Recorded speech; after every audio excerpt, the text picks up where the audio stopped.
A ver, ¿cómo es posible que un pueblo entero sepa que van a matar a alguien y que nadie, absolutamente nadie, haga nada para evitarlo?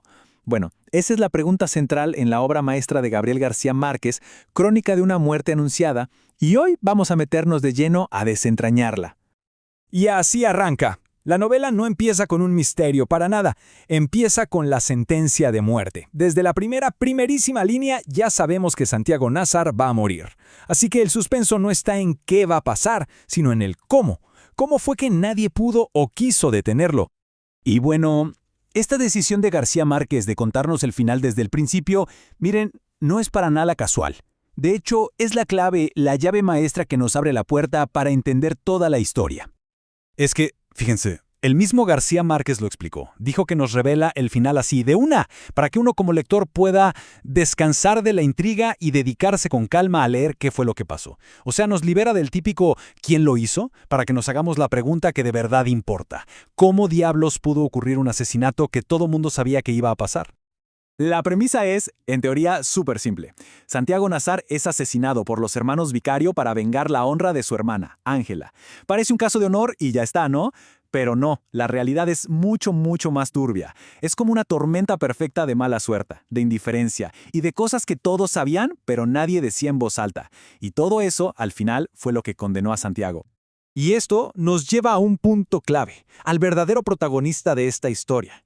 Que, ojo, no es Santiago, y tampoco son los asesinos. No, es el pueblo. Todo el pueblo. Un pueblo que, increíblemente, lo sabía todo.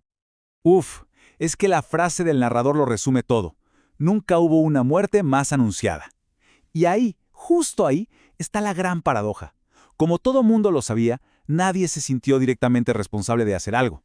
Fue como si la responsabilidad se fuera pasando de uno a otro, diluyéndose, hasta que simplemente desapareció.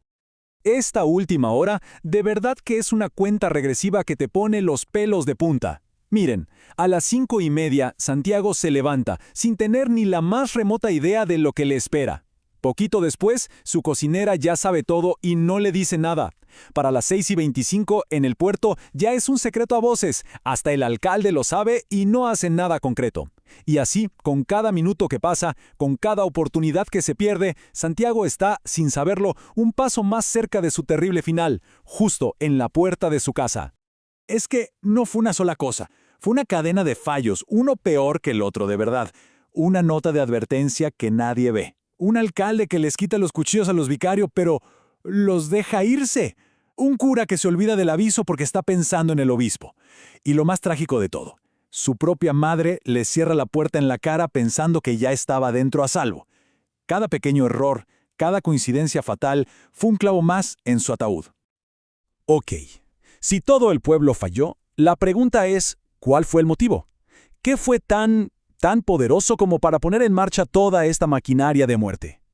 Bueno, la respuesta oficial, la que todos dieron, es una sola palabra: honor. Y este es el detonante, el momento en que todo explota. Son 4 pasos, uno tras otro, que activan un código de honor, un código antiguo, brutal, que para esa sociedad solo se podía limpiar de una manera, con sangre. La deshonra para ellos exigía una muerte. Y justo aquí es donde la historia da un giro y se vuelve todavía más compleja.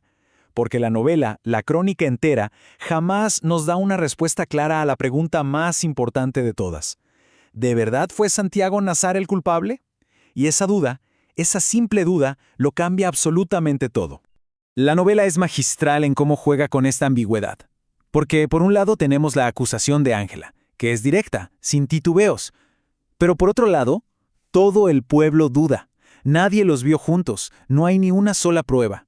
Al final, el peso de toda una tragedia, de una vida, descansa en un solo nombre. Una sola palabra susurrada en la oscuridad. Entonces, a ver, si la culpa de Santiago no está para nada clara y si hasta los propios asesinos parecían no querer hacerlo, ¿qué otra cosa estaba pasando? ¿Qué fuerzas más grandes que ellos estaban en juego? Y aquí llegamos al verdadero corazón de la novela, a su esencia como tragedia.